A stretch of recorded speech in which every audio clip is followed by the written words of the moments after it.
तुम मैं हूँ, मैं तुम हो। रामलाल 25 साल की उम्र के बाद अचानक मोटा हो गया और उसके बाद बराबर मोटा होता गया। वह इतना मोटा हो गया कि लोगों को उसे देखते ही हंसी आ जाती थी और इस बात का ख्याल किए बिना ही कि रामलाल कुछ बुरा मान जाएगा, लोगों की हंसी फूट पड़ती थी। इसलिए रामलाल ने निश्चय किया कि वह अपना मोटापन कम करने का कोई उपाय अवश्य करेगा। इस विचार से उसने एक वैद्य के पास जाकर कोई दवा दारू या कोई उपाय बताने का निवेदन किया।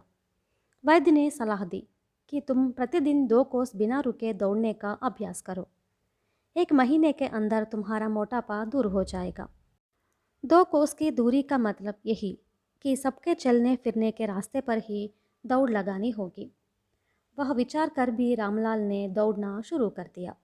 रास्ते में कई लोगों की दृष्टि उस पर पड़ी और वे रामलाल को दौड़ते देख उस पर हंसने लगे। उनमें से एक ने रामलाल से पूछा, अरे तुम दौड़ते क्यों हो? आखिर इसका कोई कारण भी तो हो। रामलाल ने उसे पूरी कहानी बता दी। दूसरे दिन रामलाल को रास्ते में कल से ज़्यादा लोग दिखाई दिए। इस कारण रामलाल ने अपने मन में निश्चय किया कि अब तड़के ही उठकर रोज दौड़ लगाएगा। बड़े सवेरे भी रास्ते में 2-4 लोग मिल ही गए, पर पहले जैसे हंसने वाले ज़्यादा नहीं थे। अब बड़े सवेरे जागना उसके लिए एक जटिल समस्या हो गई, क्योंकि बड़े सवेरे ही उसे गहरी नींद आती थी। इसलिए रामलाल ने वैद्य के पास जाकर विनती की, वैद्य जी, दौड़ना मेरे लिए नामुमकिन हो गया, इसलिए कृपा करके कोई और उपाय बताइए।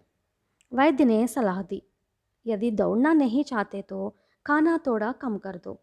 रोज 1 गिलास दूध, 1 गिलास फलों का रस और नींबू के परिमाण का दही भात खाओगे तो 2 महीने के अंदर तुम्हारा मोटापा दूर हो जाएगा। रामलाल ने वैद्य के आदेशों का 2 दिन पालन किया। इन 2 दिनों में वह कमज़ोर हो गया और खाने के लिए लालायित रहने लगा। उसका मोटापा थोड़ा ज़रूर कम हो गया था, लेकिन तीसरे दिन उसने छक कर भोजन किया। फिर वह पहले जैसा ही मोटा हो गया।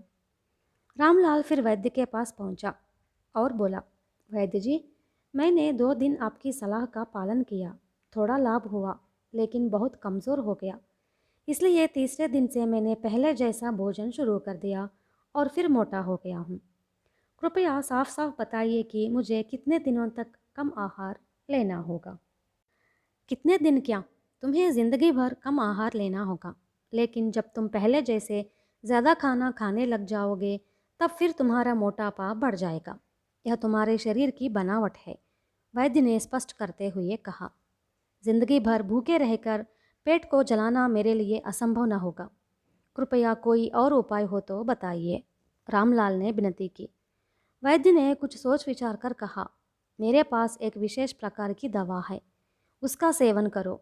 यह कहकर वैद्य ने रामलाल के हाथ में 10 गोलियां दी और समझाया, तुम रोज सवेरे जागते ही एक गोली निगल जाना। दूसरे दिन सवेरे ही रामलाल ने एक गोली ले ली। खाते ही उसके गले में जलन सी होने लगी, जीभ भी जल गई। वह सारा दिन कुछ खा नहीं पाया।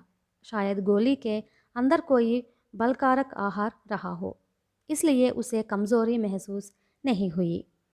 दूसरे दिन रामलाल को लगा कि उसकी जीभ की जलन थोड़ी कम हो गई है, लेकिन दूसरी गोली के निगलते ही फिर पहले जैसे जीभ जलने लगी। उस दिन भी वह कुछ खा पी ना सका। यूँ तो वह इस इलाज से असंतुष्ट था, फिर भी उसने वैद्य के द्वारा दी गई सारी गोलियां खाने का निश्चय कर लिया। उस दिन रात को रामलाल के घर एक बौना आया। वह पड़ोसी गांव में जा रहा था, लेकिन अचानक वर्षा होने के कारण उसने रामलाल के घर पर रात बिताने का अनुरोध किया। रामलाल ने बौने को बढ़िया खाना खिलाया, पर स्वयं कुछ नहीं खा सका। तुम बड़े अच्छे आदमी हो, आज तक मुझे किसी ने ऐसा आतिथ्य नहीं दिया, पर मुझे इस बात का बड़ा दुख है कि तुम मेरे साथ बैठकर खाना न खा पाए, बौने ने उदास होकर कहा। इस पर रामलाल ने बौने को अपनी दुख भरी कहानी सुना दी। सारा वृत्तांत सुनकर बौना बोला, बात सही है, तुम चाहो तो अपना मोटापा दूर कर सकते हो, लेकिन मेरे दर्द का क्या उपाय है?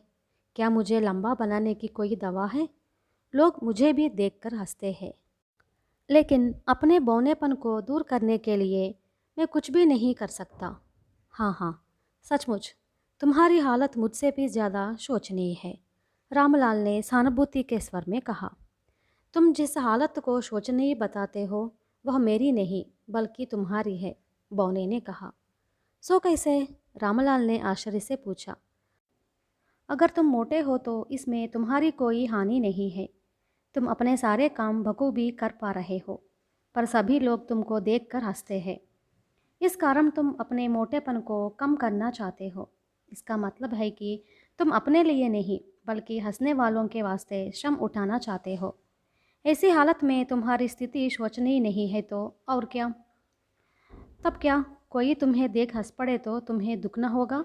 रामलाल ने पूछा। तुम अपने मन की बात बिना संकोच के साफ कह दो। मेरी आकृति देख सब लोग हंस पड़ते हैं। क्या तुम भी उनके स्वर में अपना स्वर मिलाकर नहीं हंसते हो? बौने ने पूछा।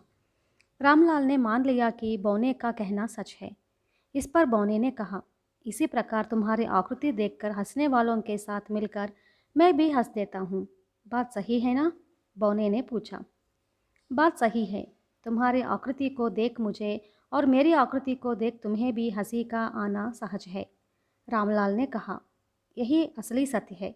मैं अभी तुम्हारी समस्या का हल बता देता हूँ, ध्यान से सुन लो। मान लो कि कोई तुम्हें देख हंस रहा है। तब तुम यह सोचो कि तुम मैं यानी बौना हो। इसी प्रकार कोई मुझे देख हंस पड़े तब मैं यह समझूंगा कि मैं तुम यानी मोटा हूँ। ऐसी हालत में दुख काहे का? बौना ने हल बताया। रामलाल को लगा कि बौने की बातों में काफ़ी सच्चाई है।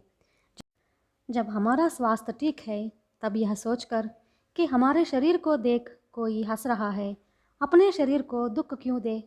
खान पान के संबंध में ज़बरदस्ती अपनी इच्छा का दमन क्यों करे? इसके बाद रामलाल ने बौने को प्रणाम करके कहा, तुम्हें आतिथ्य देना मेरे लिए बड़ा ही लाभदायक सिद्ध हुआ। तुमने एक महान ज्ञानी की तरह मुझे उपदेश दिया। अब मेरे सामने कोई समस्या नहीं रही। इसके बाद रामलाल का मोटापा तो दूर नहीं हुआ, पर उसे देख हंसने वालों की संख्या धीरे धीरे कम होती गई। सामने वाले पर जब कोई असर ही ना हो रहा हो तो उसे देखकर हंसने का मज़ा भी क्या है।